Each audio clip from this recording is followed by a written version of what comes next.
मेरे सभी प्यारे प्यारे स्नेही भाई बहनों को, साथियों को नमस्कार, सत श्री अकाल, जय श्री कृष्णा, ओम शांति। हमेशा की तरह जैसे जो पसंद हो वो स्वीकार करिए, लेकिन वीडियो ज़रूर अंत तक देखिए। वीडियो में आप सबके कल्याण के लिए और आप सबके जीवन से ही जुड़ी हुई कहानियों से और जुड़ी हुई सच्चाई से ही यह सारे टॉपिक लेकर के मैं आपके सामने हाजिर होती हूँ। तो आज के वीडियो में हम कुछ ऐसी बातों को समझेंगे, जानेंगे जो हमें स्वयं ईश्वर आकर यह जो हमें नॉलेज दे रहे हैं, तो उस नॉलेज को हमें लेना है ताकि हमारा जीवन अच्छी रीति चल सके, आने वाला समय हमारा अच्छे से अच्छा हो सके, हम सच्चाई को जान सकें और सच्चाई को धारण कर सकें ताकि हमें कोई भी बात अजीब ना लगे, क्योंकि ये जो भी हो रहा है वो ऑलरेडी हो चुका है, नथिंग न्यू। सो आज के टॉपिक में मैं शुरू करती हूँ। यह स्वयं परमात्मा के महावाक्य हैं, सिर्फ मैं निमित्त बनी हुई हूँ। कृपया परमात्मा के इन महावाक्यों को ज़रूर सुनिए, हम सबके कल्याण के लिए है। तो आइए आज का टॉपिक शुरू करते हैं। देखिए, स्वयं परमात्मा याद दिला रहे हैं कि याद कर लीजिए, बुद्धि में अच्छी रीति अब यह धारण कर लीजिए कि जो हम आज तक थालियों की सजावट करके, उन सबको सजा करके मंदिर में ले जा करके, मंदिर में घंटी, शंख, सुबह सवेरे संध्या आरती, इस सब से कुछ भी नहीं मिलेगा। फूल, बेलपत्र जो भी हम अब तक चढ़ाते आए हैं, ये सबसे परे है ईश्वर। इन सब का भूखा ईश्वर नहीं है, इससे बहुत बहुत बहुत परे है, जिसकी चाहत लेकर के आप इन सब को सजाते हैं और उसे प्राप्त करने की चाहत में आपने ना जाने क्या क्या किया है। लेकिन अब यह सच्चाई स्वयं परमात्मा देने आए हैं कि मैं इन सब से परे हूँ। तो आप भी उस परे में रहने वाले को जानिए, जल्द से जल्द यह जानिए कि वह कैसे मिलेगा।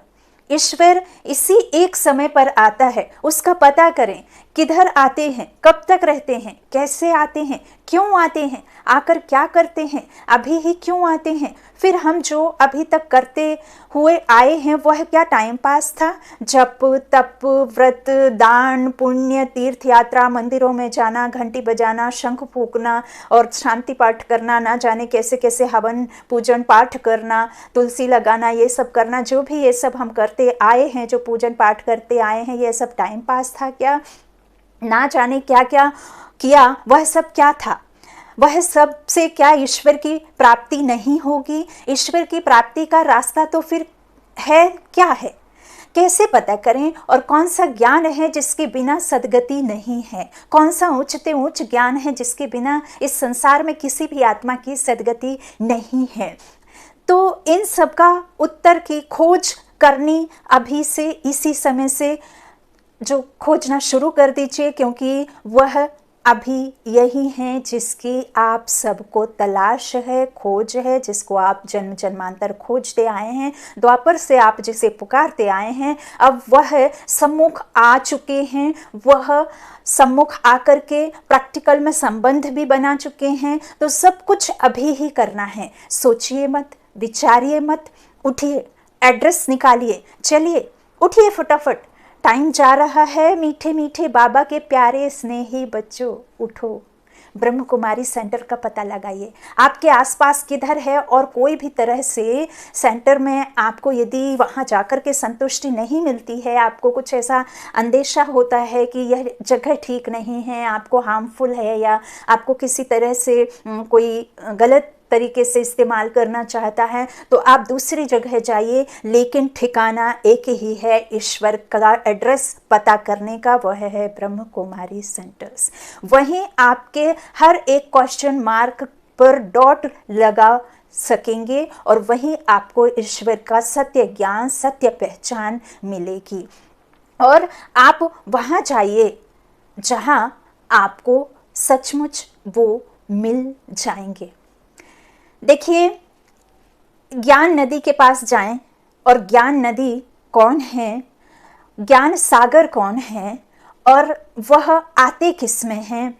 तो उन नदियों के पास जाएं जिनको परमात्मा का सच्चा ज्ञान प्राप्त हुआ है, धारणा है, स्वरूप है, उनके पास जाइए। अब सब कुछ वैसे भी छूटना ही है, तो बिना किसी प्राप्ति के क्यों छूटे? खाली हाथ क्यों जाना, भरतू हाथ क्यों ना जाए। मरना सभी को है, शान से मरे ना, मरे अपनी छवि बनाकर, और कुछ बनकर क्यों ना जाएं। क्या ऐसा नहीं सोच सकते हैं?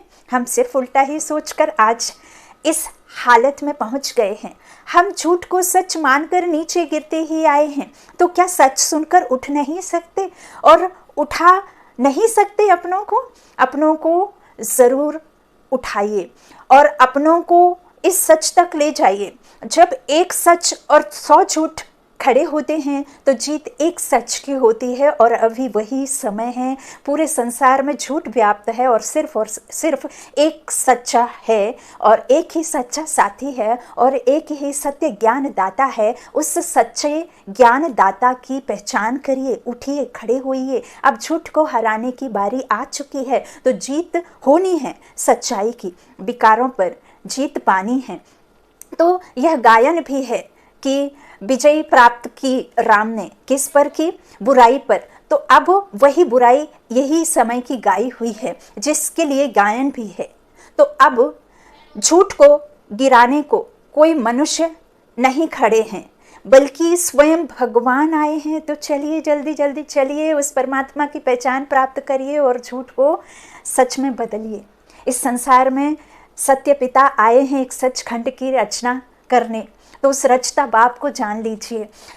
हमने देखा कितने तरह के, जो देखिए, शंख का भी एक है रियलिटी, घंटी की भी रियलिटी है, जो हाथों में शस्त्र अस्त्र थमाए गए हैं उनकी भी रियलिटी है, और जो देवी देवताओं का बताया हुआ है उनका भी कुछ ना कुछ पीछे राज है। उस राज को यथार्थ रीति समझाने स्वयं परम पिता परमात्मा आए हैं। हम घर में कलश स्थापना करते हैं, कलश का माना माताओं के सर पर परमात्मा ने आकर कलश रखा है। हम शंकर कहते हैं, शंकर जो परमात्मा स्वयं आकर इस संगम युग पर उसकी रचना करते हैं, वो हमें शंकर का भी राज समझाते हैं, वो हमें ब्रह्मा का भी राज समझाते हैं, और वो हमें लक्ष्मी नारायण का भी राज समझाते हैं। वो स्वयं आते हैं, खुद की पहचान देते हैं। तो इन सब राज को समझिए।